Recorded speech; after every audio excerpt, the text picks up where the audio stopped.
Bonjour à tous. Bon ben on est de retour en Chine. Donc là on vient de se faire un petit massage. On a fait un grand vol et je pense que c'est l'occasion de parler un peu du décalage horaire. Nous ça nous arrive tout le temps et je pense que c'est assez sympa. Donc déjà il faut différencier les deux sortes de vols. Soit on part pour faire un vol et ça va être assez rapide. Donc si c'est un petit voyage assez rapide de 2-3 jours, il faut rester dans l'horaire en fait de chez soi, essayer de garder ses habitudes alimentaires de la maison, en fait rester sur son horaire familier. Comme ça quand on revient, on est directement calé. Et vu que c'est un petit voyage, ça ne dérange pas trop quand on est à l'étranger. Et pour nous et pour pas mal de monde, quand on part pour faire des vacances et qu'on part assez loin, qu'on a 6-7 heures de décalage horaire, le premier conseil déjà, c'est quand on part, quand on est à l'aéroport, on regarde l'horaire de la destination et on cale tout de suite sa montre sur l'horaire de la destination.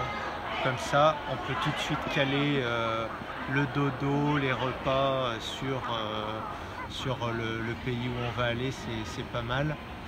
Ce qui est vraiment bien, c'est d'essayer de limiter au maximum l'apport de nourriture, de manger le moins possible et le plus facile à digérer, beaucoup boire d'eau pour qu'en fait le corps, vu qu'on va le chambouler et le fait de dormir à des horaires différents, ça va perturber la sécrétion d'hormones et tout ce qui fonctionne à l'intérieur.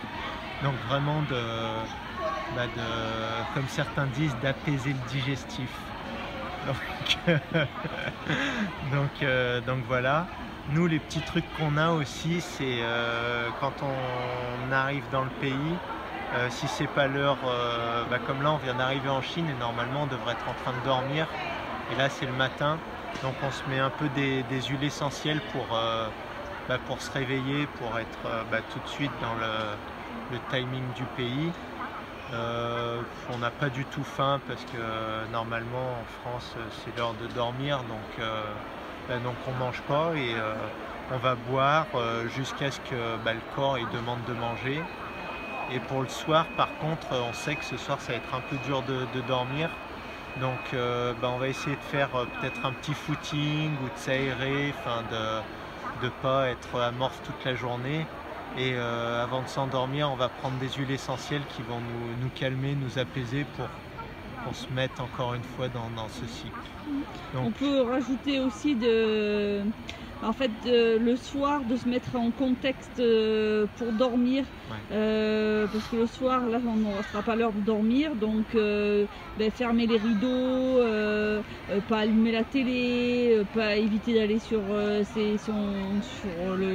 l'ordinateur ou faire éteindre un peu les lumières, se mettre vraiment en condition pour dormir, parce que si on laisse tout allumé, si on reste excité comme si c'était notre pleine journée, c'est sûr que c'est difficile de se coucher. Donc voilà.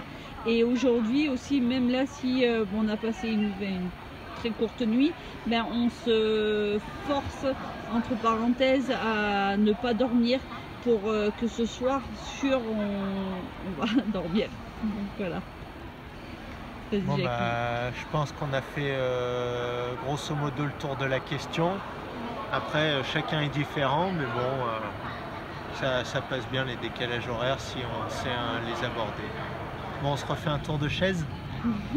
Chaise massage. Ciao ciao à tous, à la prochaine. Là,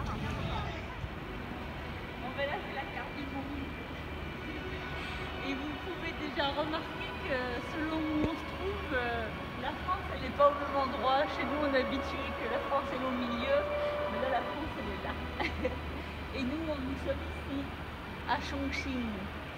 Et alors pour compléter ce qu'il disait Jackie sur les décalages horaires, en fait aussi selon dans quel sens on va, on voyage, c'est plus ou moins facile. Et en fait avec Jackie nous n'aime pas quand on vient de l'Europe et qu'on va côté Asie, parce qu'en fait on rattrape du temps et le décalage horaire il est plus difficile à accepter que quand on va du côté des États-Unis, bon cette fois-ci c'est là, mais quand on est de l'Europe et qu'on va dans l'autre sens, parce qu'en fait là on perd du temps. Donc en fait quand on arrive aux États-Unis, ben, c'est déjà l'heure depuis longtemps de se coucher, donc c'est assez facile. Et là par exemple, nous là on arrive en Chine, ben, c'est plus difficile parce que là nous c'est l'heure où on dort et qu'il faut être debout. Donc voilà. Merci. Donc voyager vers l'Est est plus difficile que voyager vers l'Ouest. Mais dans tous les cas, voyager c'est magique. Et j'adore voyager. Et on s'en fout des décalages horaires. Vive la vie! Vive la vie et vive l'adaptation.